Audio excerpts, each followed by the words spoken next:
बुद्ध ने जब सुना तो वो बोले कि अरे मैं तो ठहर जाऊंगा, पर तू कब ठहरेगा। अब ये बात उसे बड़ी लग गई कि हाँ, ये बात तो मैंने सोची नहीं कि मैं कब ठहरूंगा। मैं सबकी उंगली काट काट के माला, उंगली माल उसका नाम ही था कि माला बना के मैं पहन रहा हूँ, लेकिन मैंने ठहरने की सोची नहीं।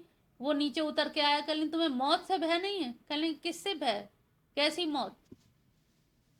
एकदम शरणागत हो गया। समझ आया कि वास्तव में स्वयं में ठहरना, अपने आप में रुकना भी बहुत बड़ी चीज है। तब उन्होंने अपना शिष्य बनाया और समझाया कि जब तक तू स्वयं में नहीं ठहरेगा, दुनिया ठहरने नहीं देगी। ये तो चक्र है, संसार चक्र है, ये हमेशा चलता रहेगा। द्वादश निदान बताए कि ये तो संस्कार बनते हैं अज्ञान के कारण।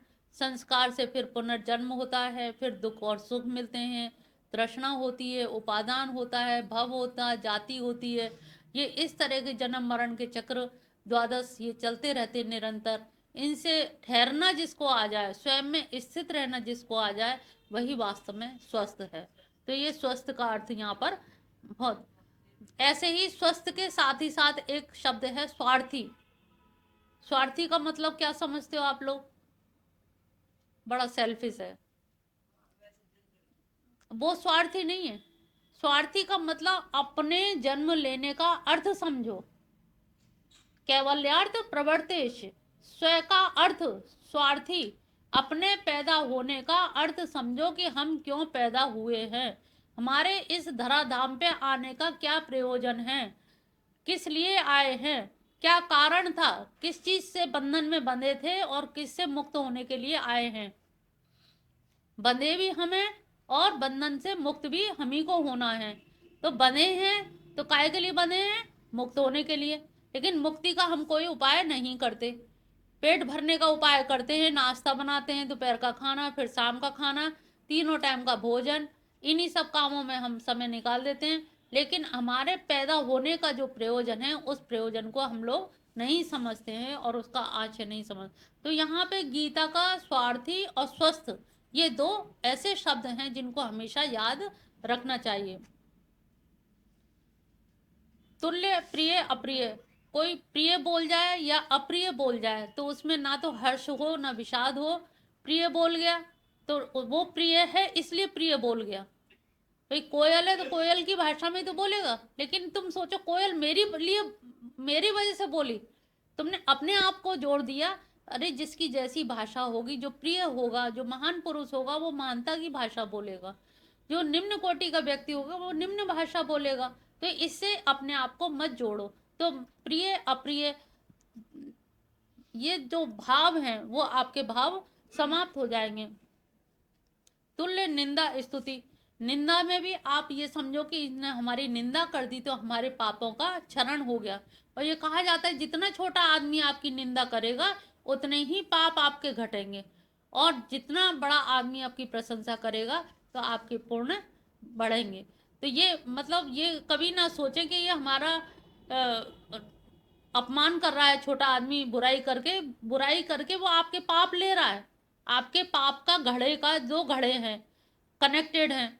तो अब उसने जब पाप आपकी बुराई की तो पूर्ण वाले उसमें से वो घड़ा पाप का घट रहा है और पूर्ण का बढ़ रहा है। और कोई अगर आपकी तारीफ करता है, प्रशंसा करता है, या तो आप सुनिए नहीं या तो उठ के चल दीजिए। तो क्योंकि प्रशंसा कर रहा है वो आपके पाप के घड़े को भर रहा है। तो ये दोनों घड़े अगल बगल जो रखे हुए हैं दाएं बाएं, तो ये घड़े हमारे कहीं ना कहीं इंटरकनेक्ट हैं।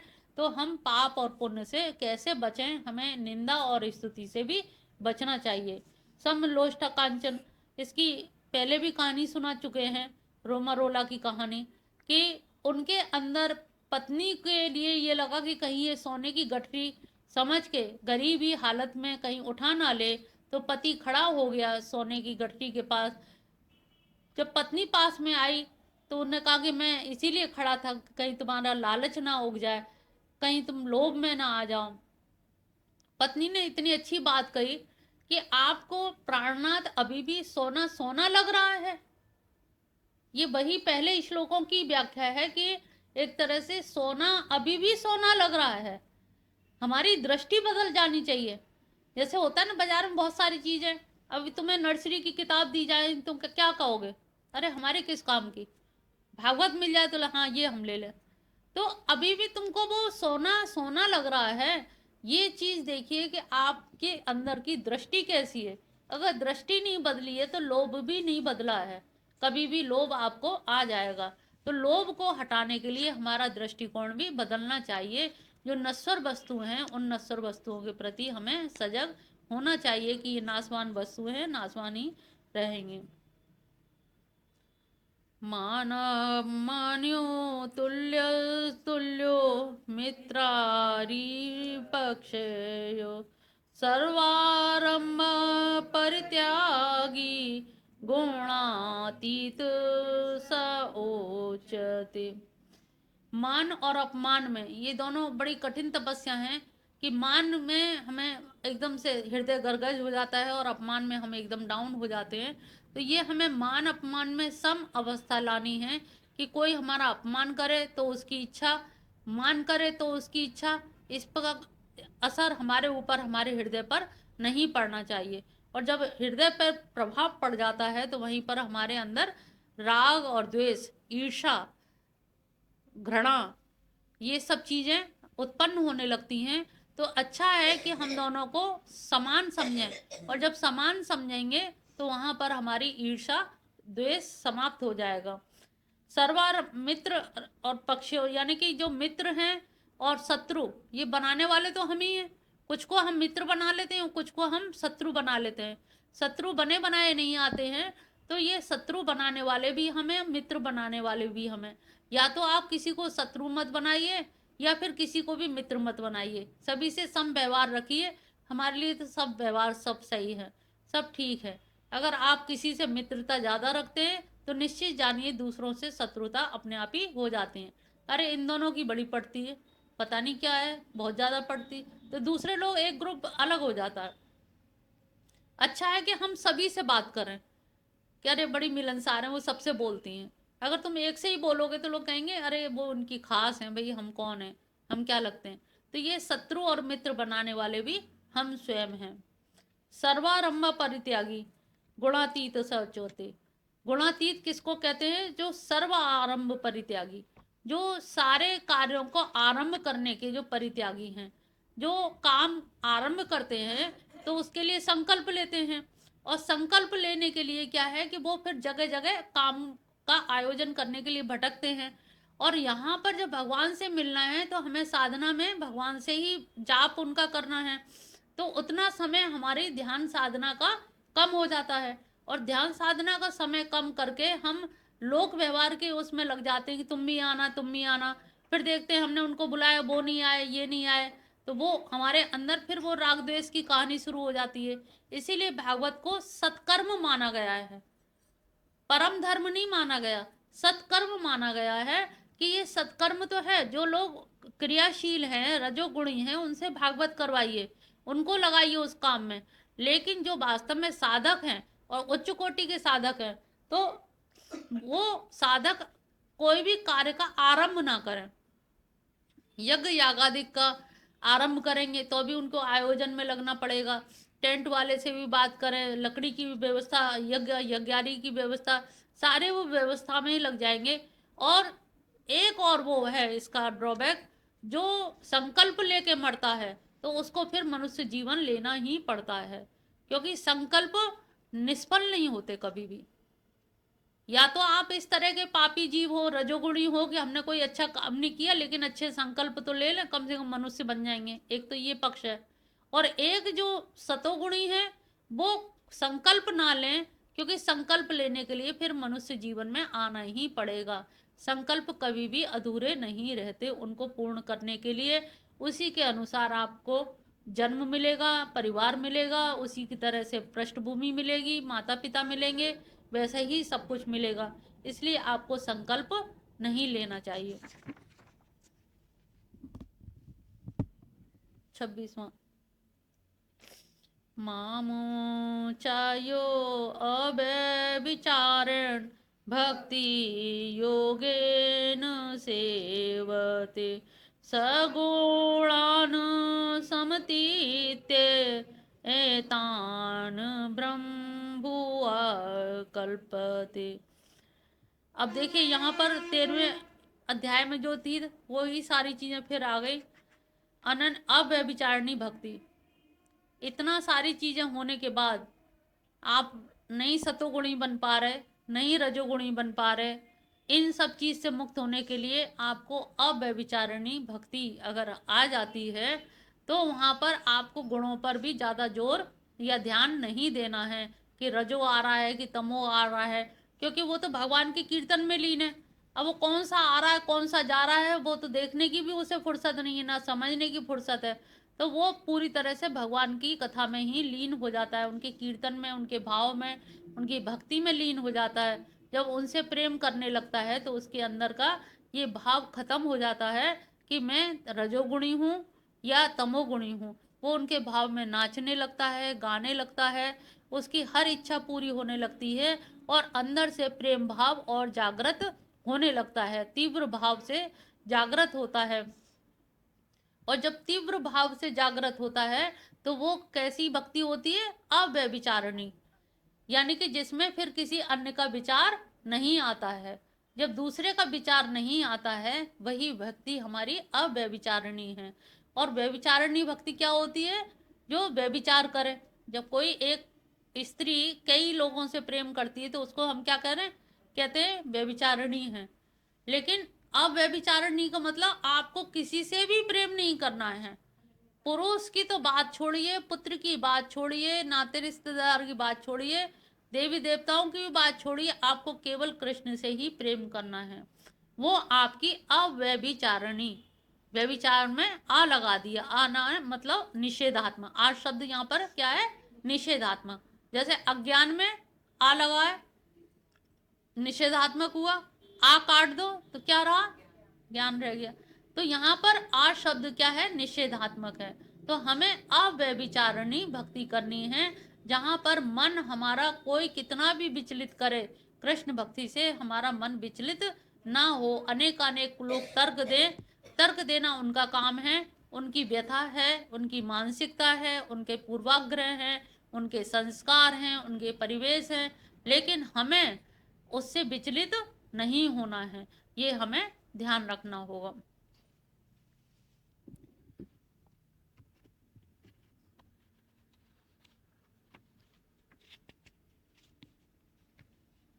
सत्ताईसवां।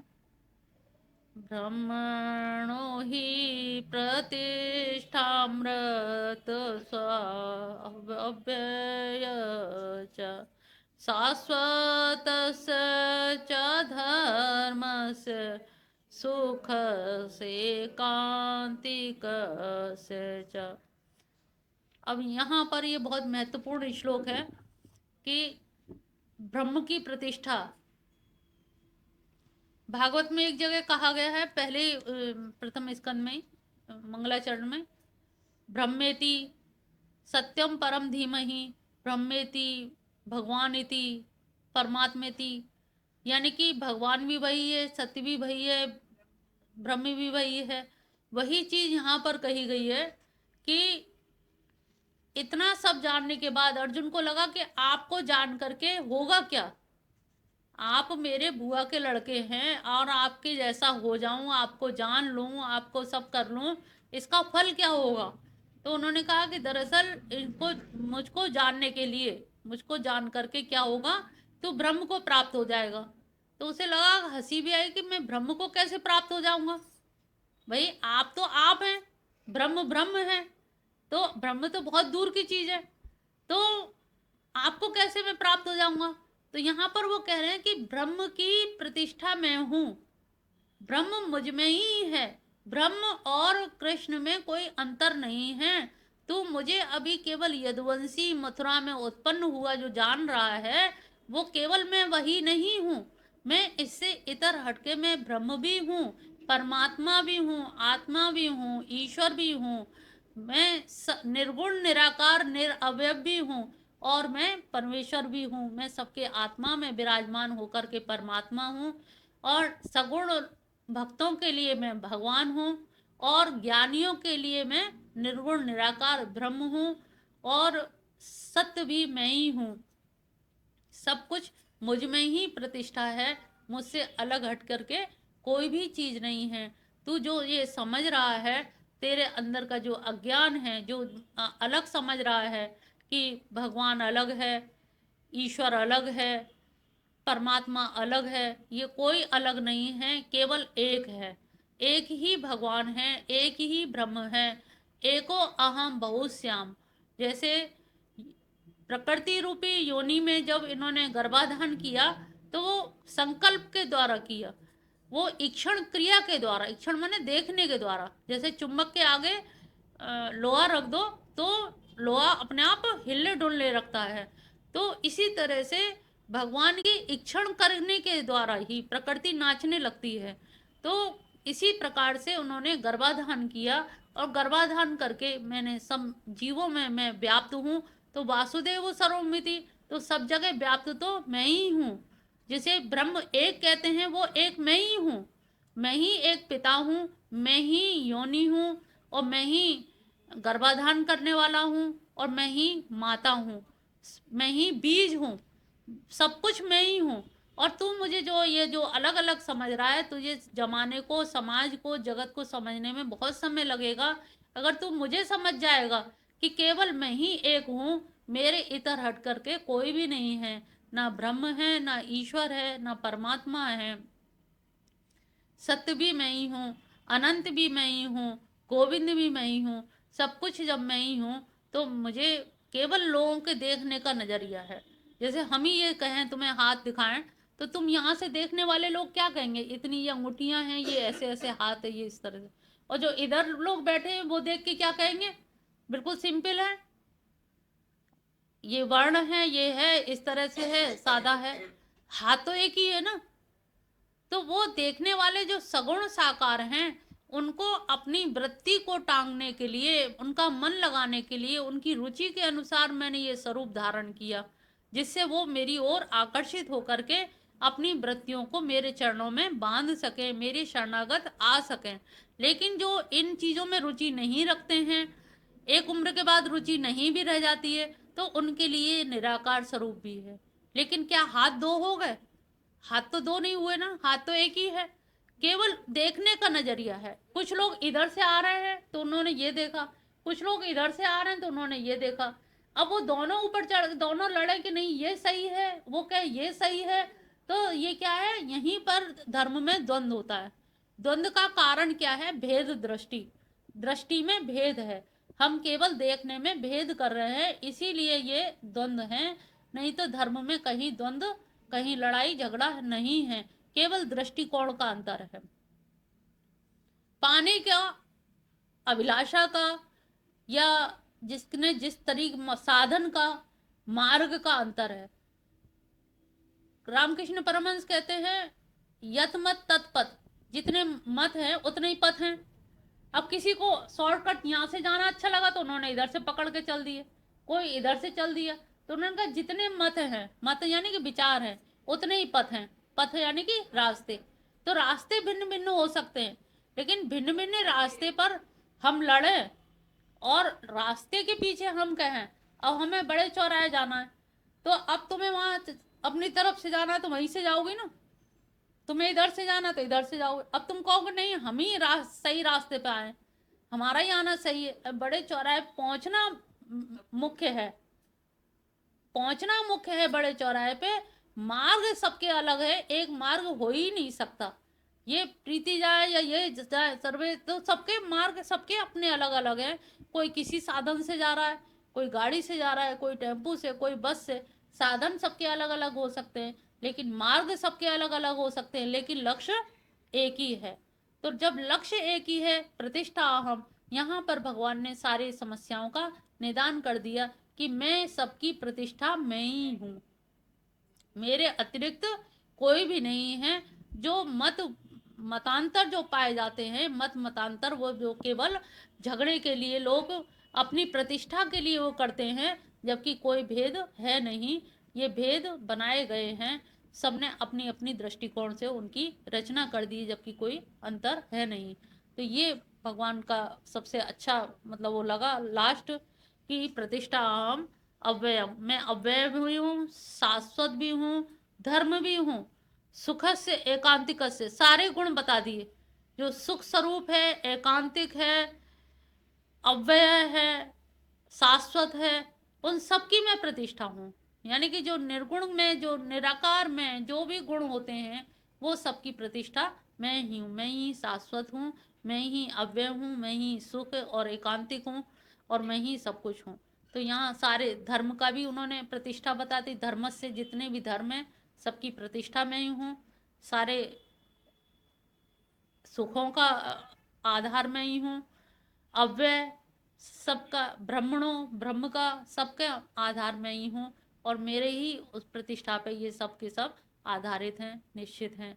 इस प्रकार से भगवान ने अर्जुन की जो शंकाएं थी, बल्कि हम सभी लोगों की जो शंकाएं होती हैं कि राम अलग हैं, कृष्ण अलग हैं, ब्रह्म अलग है, परमात्मा अलग है, ये अलग अलग तरह की जो शंकाएं होती हैं, उन सारी शंकाओं का निदान एक प्रकार से अर्जुन को उत्तर देने के बहाने हम लोगों को उत्तर दे दिया, समझा दिया कि सबकी प्रतिष्ठा, सब धर्म की प्रतिष्ठा, शाश्वत भी वही है, अव्यय भी वही है, ब्रह्म भी वही है, सत्य भी वही है, उन्हीं में सबकी प्रतिष्ठा है। इस प्रकार से इस अध्याय का समापन होता है। बोल बंसी वाले की जय।